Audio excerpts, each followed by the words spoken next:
আমাকে সবাই বলে আমি নাকি আমার স্বামীর টাকার ওপরে নাকি খুব ঠাঁট দেখাই। তো আমার ঠাঁট বাট সব নাকি আমার স্বামীর টাকার জন্য। আচ্ছা একটা কথা বলো, সব কিছু কি কপালের থেকে পাওয়া যায়? না, পাওয়া যায় না।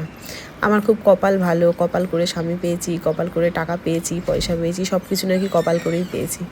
তো কপাল করে পাওয়া যায় না কেন? অবশ্যই পাওয়া যায়, কিন্তু আমার ক্ষেত্রে না একটু আলাদা। এই যে ঘর বাড়িগুলো দেখছো না, প্রথম যখন লোকটার হাত ধরেছিলাম না, এই ঘর বাড়িগুলোই ছিল তার কাছে, না ছিল বাড়ি, না ছিল গাড়ি, কিছুই না। যখন বিয়ে করে প্রথম আসি, এই ঘরটাতে এসে প্রথম এসে আমরা থাকতাম। এইটা ছিল তখন আমার রান্নাঘর। এখনকার রান্নাঘর তো আমার সবাই দেখেছে, মডিউলার কিচেন আমার এখন কত ভালো রান্নাঘর। কিন্তু যখন এসেছি ফার্স্ট, যখন তার হাত ধরেছি, তো এইটাই ছিল আমার বাড়ি। এইটা দেখেই কিন্তু আমি হাত ধরে উঠে এসেছিলাম। এটা দেখেও বলা ভুল, শুধু মানুষটাকে চিনে এসেছিলাম। কি আছে না আছে, কত টাকা ব্যাংক ব্যালেন্স আছে, কত টাকা কি আছে, কোনো দিনই ও জিজ্ঞাসাও করিনি, আর কোনো দিন মাথাও ব্যথা করিনি। কিন্তু ওই যে পরিশ্রম আর একটু শুধু পাশে থেকেছি। তো ঠাঁট পাট তাই একদিনে আসিনি।